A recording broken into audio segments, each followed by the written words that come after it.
Okay, so for those getting the recording, I forgot to hit record right away, but you didn't miss anything too important. Just look at the slides. 30 seconds left for your writing.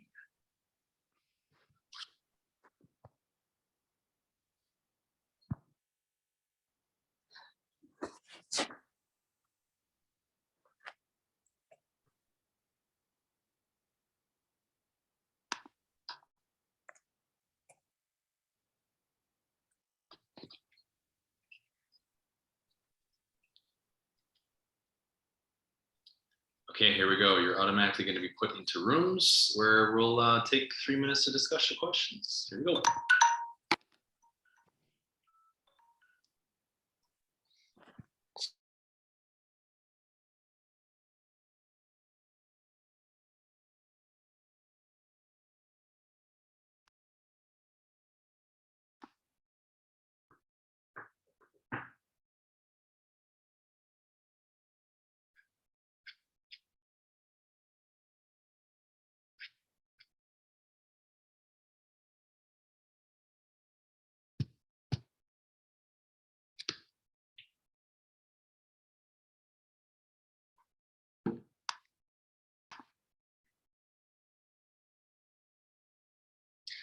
Give everyone a few minutes to come back for the breakouts.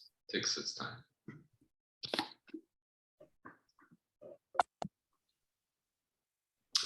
All right. That was bad. That wasn't too excruciating. Can we have a volunteer to go first? Share your group's answers. I'll go first. Go for it, Reese. Okay. So for why we're taking this course, one was to graduate. It's mandatory, but also to better communication skills as well as get points across better and more concise. Is the course annoying and that we don't need it? It can be annoying, but it also teaches important life skills that we'll need for the future. And how could learning... Can I pause it? What's your favorite course in your program? Pardon? We can't hear you. What's your favorite course in the program? My favorite course? I really like creative concepts. Right, okay. Yeah, this is sort of a one of those courses that are out there, and you do need to take it. It's mandatory. Everyone at Fancha has to take a COMM course. So yeah, I feel that. Keep going. And for how could learning what you learn here help you get a job is that it allows for people to easily convey what they want to say to their employer. And it's also very necessary in the workplace as most employers want that like communication skill level. Great. Thank you. Another volunteer from another group. I can go. I can go. Yeah. Oh, okay. I had Ola. Can you pronounce your name for me? Ola Jumoke? You can just call me Ola. That's what. Ola, great. Okay. Gotcha. Okay, so for us, I mean, we're taking the course because it's required. Well, that's the first thing. And then secondly, we know it's required because we are studying, I mean, graphics design, fashion design. We need to be able to communicate, right? So we believe that's the reason why it is a required course. Sure. In terms of it's annoying, well, we don't find it annoying. It could be a little inconvenient because in our schedules, but we know that it's important, right? So, and then the last thing is, yes, it can help us score our dream job because when we do learn how to communicate effectively, we have something, it will set us apart and actually make us more employable. So, For sure. Okay, thanks, Ola. Was it Nat that also? Go ahead, Nat. It was me. So why are we taking this course? Some of us couldn't take it last semester, so they're taking it now. It is also mandatory. And we are taking this course to learn how to properly communicate and share thoughts in a concise manner.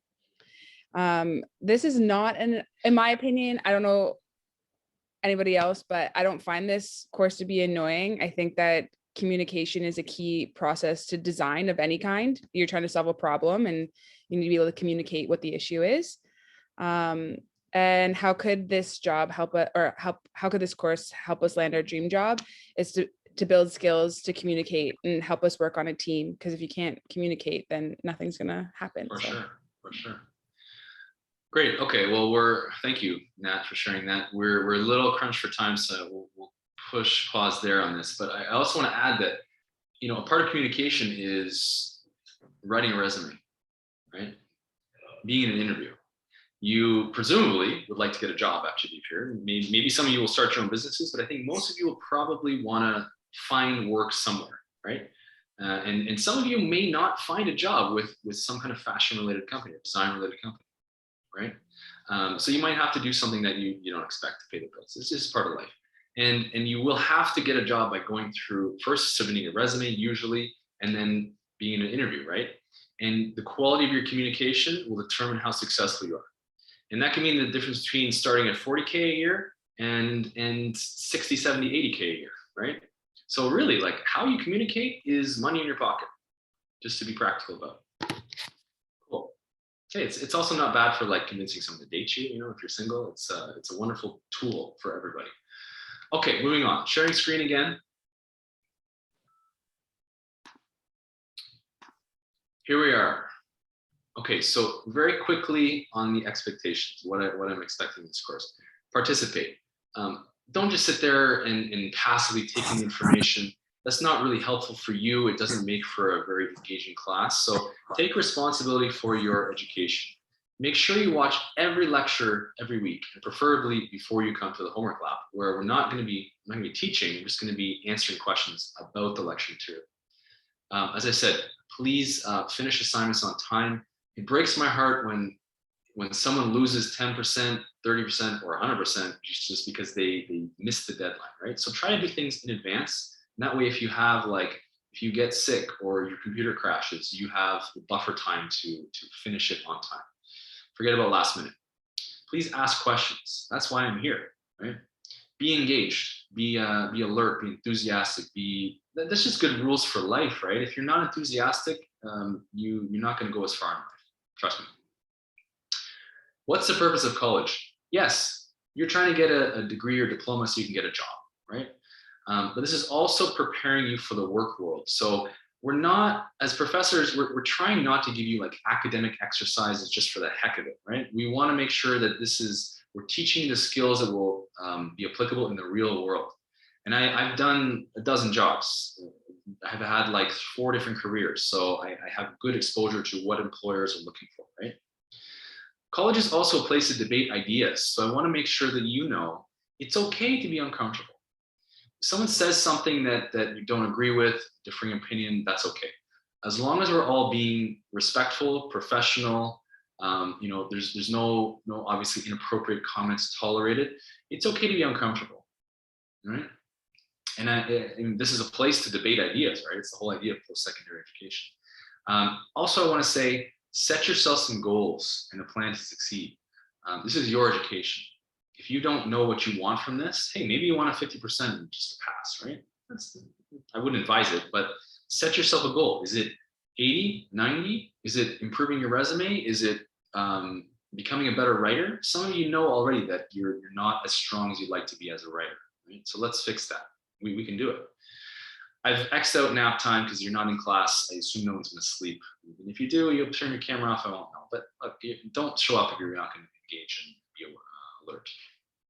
Plagiarism. You've probably heard this a million times before, but don't do it.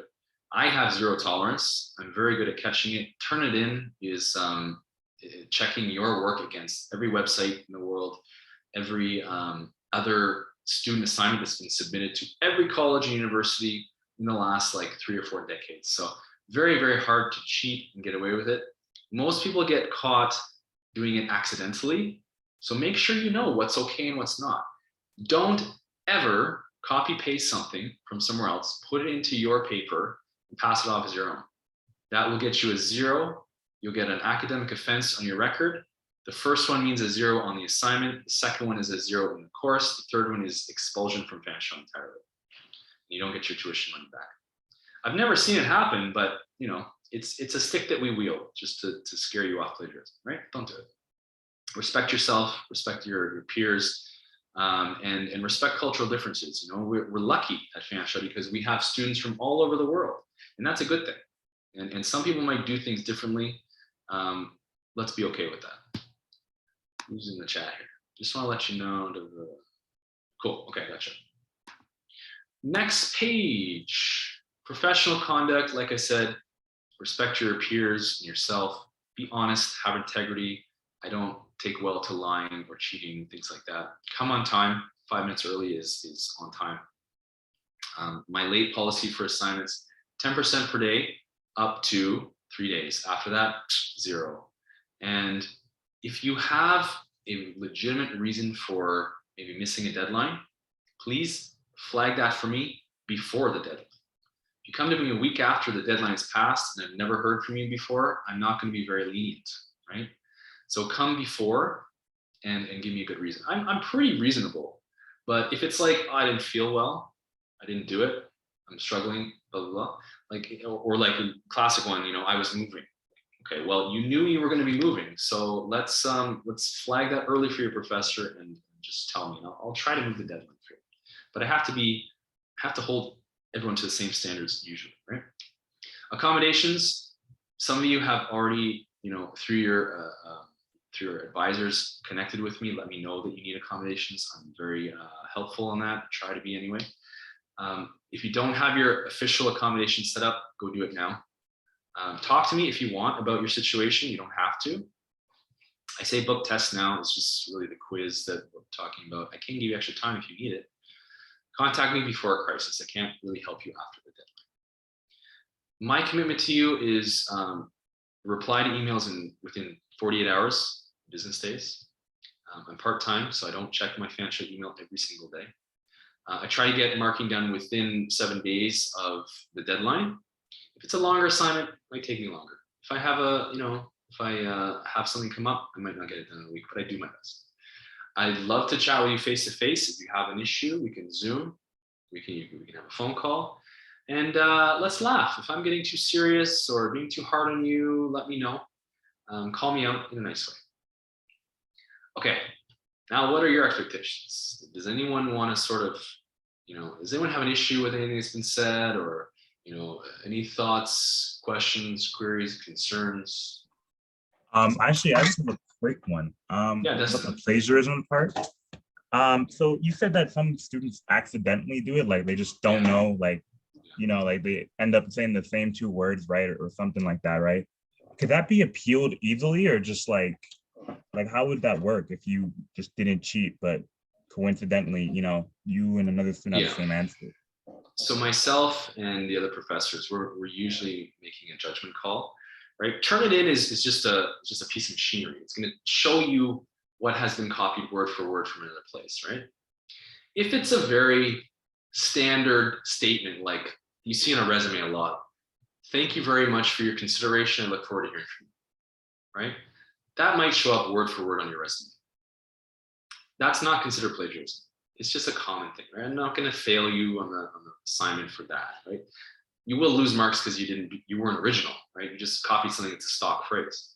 However, if you copy like an image from Google and you don't reference it, or you copy like 3 bullets of your qualifications on your resume from like the McDonald's website, which I've seen, that's plagiarism. It's usually clear cut. It's usually like someone has gone to Course Hero or one of the multitude of other essay writing homework help sites, and they've bought a paper and they've just passed it off as their own.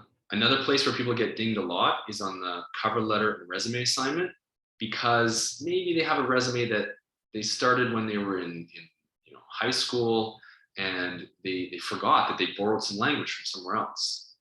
You can actually create your own Turnitin account, upload your document to Turnitin, and it'll give you the score that I see.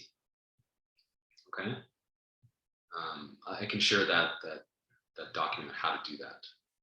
Right. If you upload your assignment to the Dropbox, it gives you a Turnitin score of anything more than like 15%, 20%. Email me right away. Let me know, right? And if you're ever in doubt, just put that phrase in quotation marks and reference it, right? Hopefully you all know how to do references, preferably in APA format. You should have learned this in high school. We'll do a review. And I'm going to teach a little class next week on academic integrity and plagiarism, so that there should be no confusion, right? Everyone cool on that?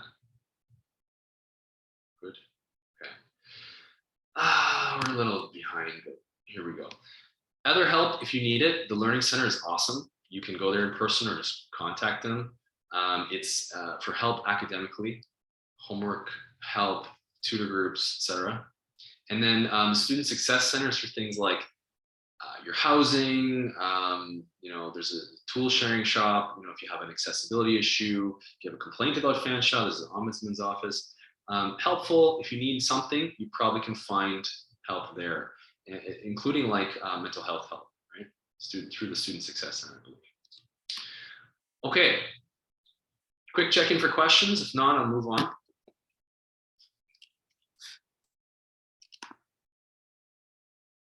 Good.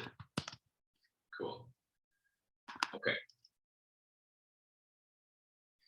I'm gonna do just a bit of teaching, and I call this from RIT to COMM, but another title could be, why the hell are we here? Like, why are we doing this course, right? Okay, that's what the question I'm trying to answer. We're gonna get to the bottom of this mystery. Why are we here?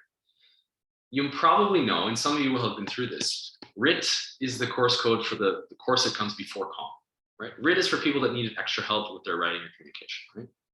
COMM is where we are today. Okay, so why does this program exist? Decades ago, a lot of employers in the London area came to Fanshawe and they said, hey, listen, your grads are great, but they're coming to us and their communication skills are not great. Okay, they don't write very well. They don't speak very well. So what can you do? And by the way, this problem existed across a province, across the country. So Fanshawe and other colleges across the country and across North America, they created something called the RIT project, okay? And this was basically an attempt to help improve the communication skills of the students coming out of all the programs, right? So everyone gets to go into the RIT program. And if your writing is good enough, you skip RIT and you go right to COMM. So how did you come to Fanshawe? Well, you probably took this test, right? The placement test. If you haven't taken it, I'd be surprised. But it includes like an essay writing portion, like a prompt response. Maybe you remember this. Then you were graded. So people would say, all right, how great is this person's writing? This is the rubric they used to grade you out of 24 points.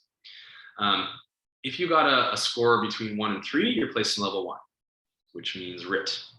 If you got a score of 4 to 6, you're placed in level 2, which is essentially COMM. I want to tell you that it doesn't matter where you are now. It doesn't matter whether you went through RIT and you leveled up that way, or you went straight into COMM. It doesn't matter if you think your writing is great or you think it's shit. We're all at the same level, okay? We're starting from the same blank slate. I'm gonna move my toolbar here. So there are 3 main goals of this program. The first one is to improve your reading comprehension, which means understanding, right? Can you read something and can you understand it? And to demonstrate that to your professor or to the world, you can do 2 things. You can summarize it or paraphrase it. Slightly different activities, which we'll elaborate in another lecture. Second goal was to improve your writing, right? Improve your grammar. A lot of people struggle with this, including adults today. A lot of people don't know how to create a complete sentence or use proper punctuation, capitalization. There's a whole myriad of things that can go wrong. Proper grammar is important because it makes things clear. If your grammar breaks down, people don't understand what you're saying. Trust me. Improving your sentence structure, also important. Again, a lot of people, sentence fragments, run-on sentences, comma splices. I'm going to explain those to you at a later date. And the third goal of this whole program, this undertaking, was to improve your critical thinking, right? Communication is not just about how you speak or write, it's also about how you think. And so we're going to do a bit of work on logic and how to improve the way you deliver proof to the world, right? So that's something to look forward to. I've called this the most important course. So what is level 2 of RIT? It's this COMM class, right? And I'll be frank with you, a lot of students, they don't like this course. They think it's an unnecessary burden. They think, I'm going to be, sometimes I hate to pick on my music industry art students, but a lot of them think, I'm going to be a DJ someday. I'm going to work I'm going to be creating records, right? And some of them go on to do that. Most of them do not. But regardless, whatever job/career you get into, you need to be able to write clearly. You need to be able to speak clearly and think clearly. this course is helping you to do that.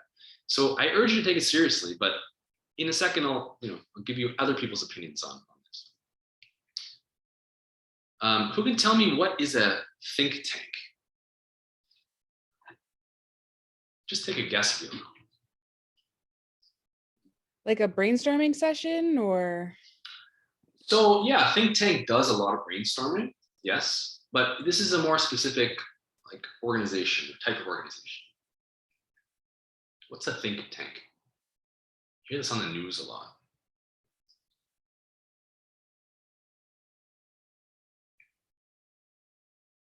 You might hear something like, see on the CBC, the think tank XYZ said today that Canada is at risk of a brain drain,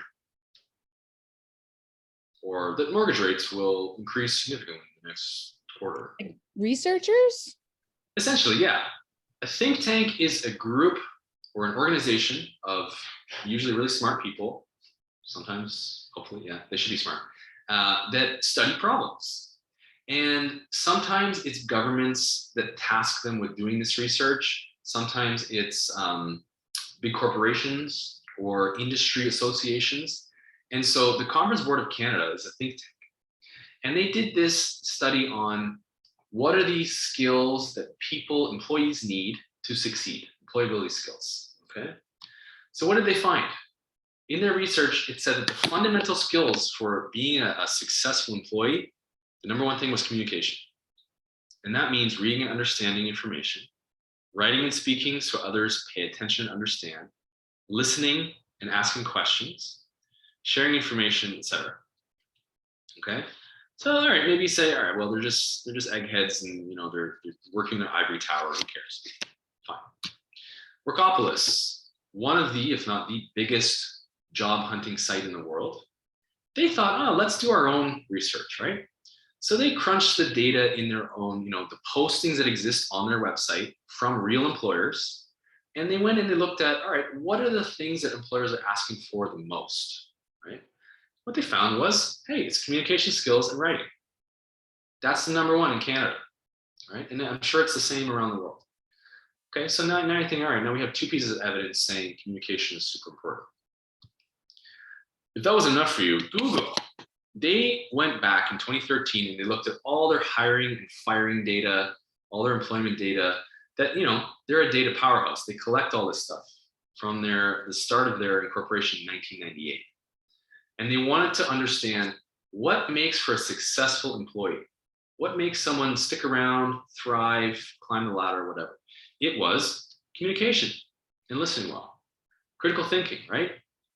More things that are associated with an English degree than with science, technology, engineering, math, right? You can be the best coder in the world or the best fashion designer in the world, but if you can't communicate, you probably won't succeed in your career.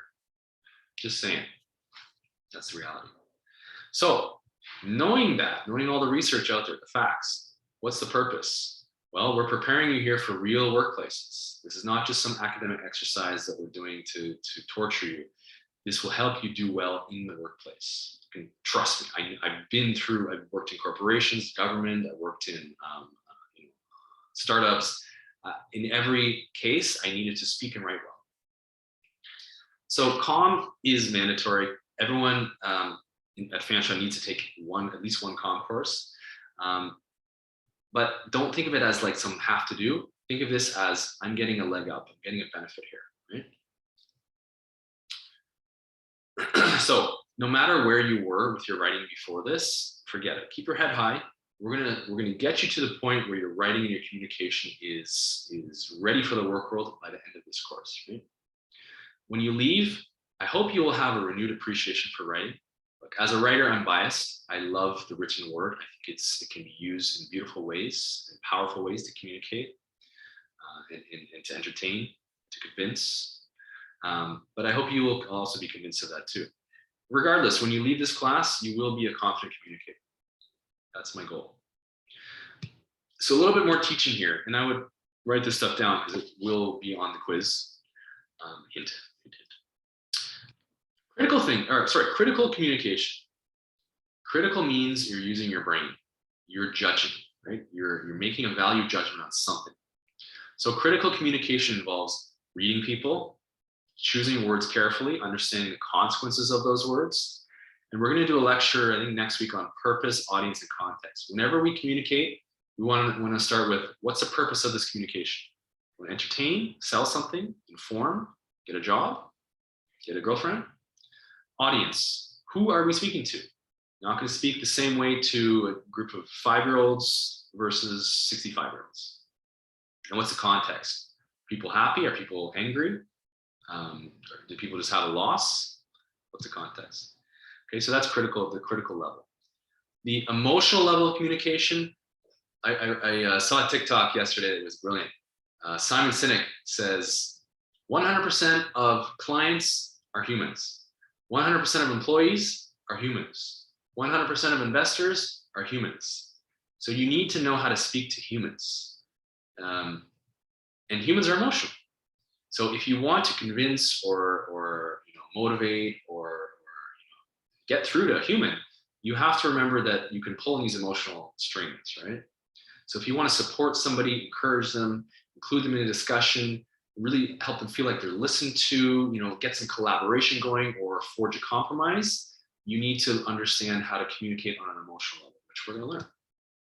Then there's the practical level of communication. That's like the nuts and bolts, or it's like it's a goal-oriented type of communication.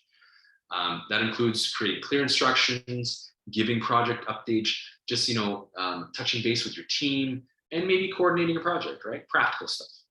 Then the nuts and bolts stuff is the technical. This is the grammar, spelling, punctuation, sentence structure, tone, things like that. So these are the 4 levels. Okay, remember these. Let's give you an example. How are we doing for time? Yeah, we got time for video. Everyone's favorite Kendall Jenner. And you can tell me if you hear this and see this or not, but I'm going to bounce over to YouTube.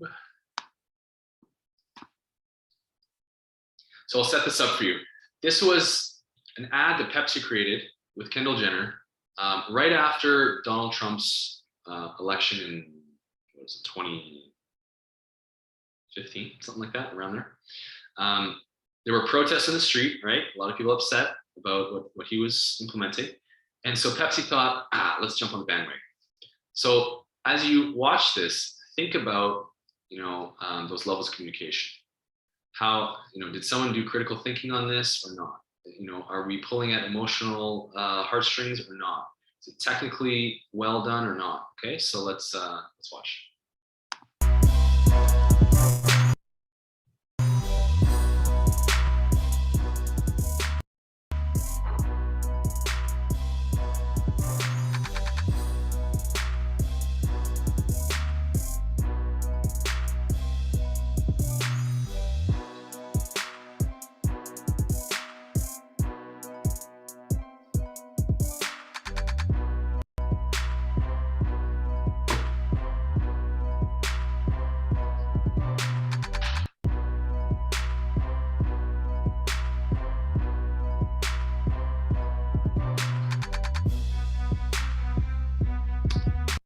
Okay, so you got the gist of it. The police officer smiles, everyone cheers, right? It's a very happy meeting. Initial thoughts: is this a good or a bad commercial? Shout it Kind of out. an insensitive commercial. Yeah. Okay. Why do you feel that? Yeah. Well, it was the huge commentary on this was that like a white woman was ending a war or like a debate with a can of Coke, Right. and that the supporting cast was all people of color. Yeah. I actually I worked for a magazine when I lived in Thailand, and I interviewed the Thai guy in this video. He has the black hat on. That's really cool. Yeah, he did not want to talk about the controversy at all. Like they were very ashamed by Wow. it. You're one of the first people that I know that has already seen this video. Oh, really? Yeah. Yeah. What else? What else did you notice about this ad? It just feels very distasteful. Like it's done Yeah. on the backs of on the back of a tragedy. Like I don't love when big companies take advantage of situations like that and market to people using like sure, it's on center stage in the world, but not for any good reason. So why are we using it as a marketing ploy? Well said, James. There's a term for this, newsjacking, right? Companies, something happens in the world and you attach your message to it, right? In hopes of getting a bump. A lot of people call this, tone deaf, and the media completely lambasted Pepsi for this. Kendall Jenner was embarrassed. It did not go well for anyone. They pulled the ad, right? This was a case of a corporation blatantly trying to sell more of their product in relation to some event that's going on in the world. But it wasn't done in a very artful way. It was sort of like jammed together two things that didn't really go together, which is a soda, a pop, and a social issue, right? Social justice issue. It also like took from, how, I don't know what war it was, but I think it was in the 70s when they were protesting the war and someone took a flower and put it in the gun. Yeah. I think that's where it was like stemmed from the inspiration, but like still. Yeah. So definitely wrong approach here. Somebody at Pepsi failed to think critically about the impact this would have. Someone failed to understand what emotional impact this might have on the viewers, right? There maybe weren't any technical or practical issues with this ad, but certainly it was a failure on an emotional and critical level, right? So this is an example of when communication goes wrong. Mr. Donald Trump, the poster child for questionable communication skills.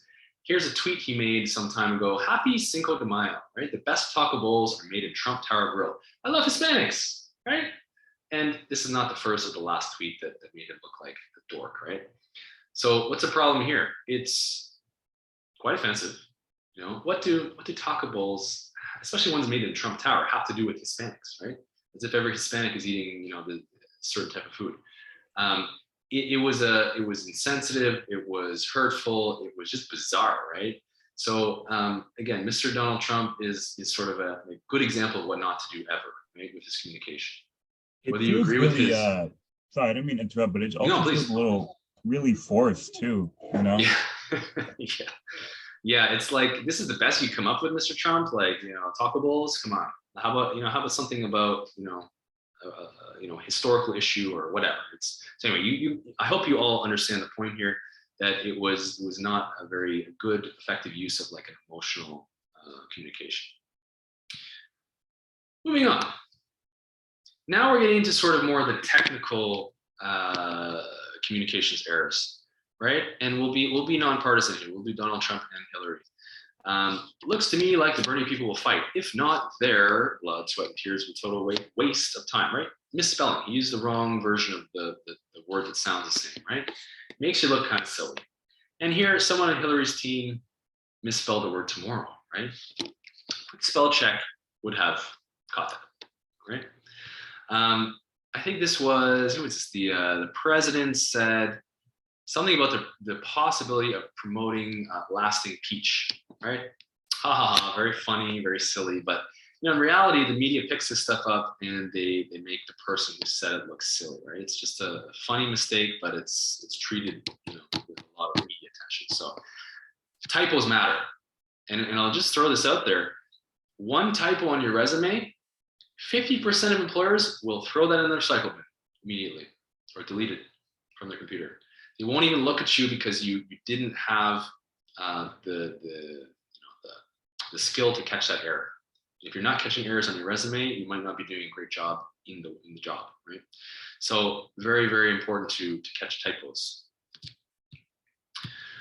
What else here? What are we doing? You are what you speak and write. Okay, so whether this is fair or not, people judge people. How you say something, how you write something, will cause people to make a judgment call about your intelligence, your style, your capabilities, right?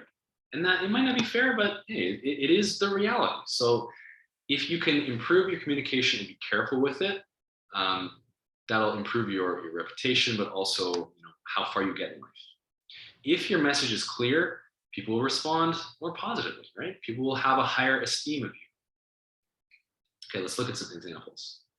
This was an email sent from, I think it was a headmaster at a school in the UK. Look at how many typos are here, right? And I don't even know what this email program is. It looks like a 90s version of Outlook. So this was probably before spell checker. We'll give this person a little bit of credit. But it's totally unacceptable, especially in an academic educational setting where, if I was someone sending my child to this school, I'd probably want to pull them out because this is the quality of the education, right? Probably very embarrassing for the person that wrote this. Probably there were some complaints, maybe someone got fired, right? So this matters, typos matter. Just gonna check the chat here. Cool. All right, I would like a volunteer, please. Can someone just read the first 4 lines starting with "I have a spelling checker"? Nice and loud, strong voice. Just read it exactly how I'm saying it here, right? Exactly. So I have a spelling checker. It came with my PC. It plainly marks for my review. What? Yep. Mistakes I can not see. Perfect. You can stop there. Thank you. Thank you, Ola. You see what point I'm trying to make here? Your spelling checker will not catch any errors here because all of these are real English words, right? But I think it's obvious to you, I hope, that this is full of errors, right? So the point I'm making is don't rely on your spell checker. Don't rely on Grammarly to fix this for you. You have to proofread your work, which means using your eyes and going slowly over every single word and every single line of what you write. That's how you catch errors, not just typos and grammar mistakes, but like logical errors, inconsistencies. Maybe you'll see a better way to write something more clearly, right? So the point is, don't rely on spell checker. Thank you all. Here's another example of how you sound from our favorite Simpsons characters. Cletus, hey ma, look at a point here, little girl, right? Versus the aliens. You ingest this earthly confectionery for pleasure, right? Who sounds more intelligent and erudite? You get to decide, right? And again, I would love that everyone can just speak however they want, but how you speak does determine how people see you. And how people see you often determines how well you do at work, in your career, in relationships. Okay, whether it's fair or not, it is the reality. But it was just a typo, right? A lot of people might say, it's just a small thing, right? However, if you have poor communication skills, it will destroy your credibility. People won't trust you in the future. Maybe create a bad impression, stress your team out, add confusion to whoever's reading your message. It can hurt the morale of a team. If your boss can't spell, that's, you probably have a low morale. It increases absenteeism and injury.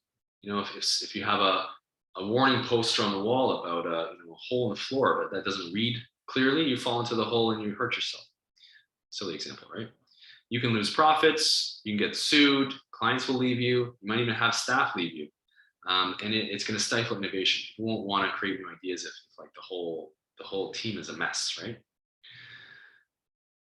People equate a lack of attention to detail and errors with your intelligence and your job performance, right?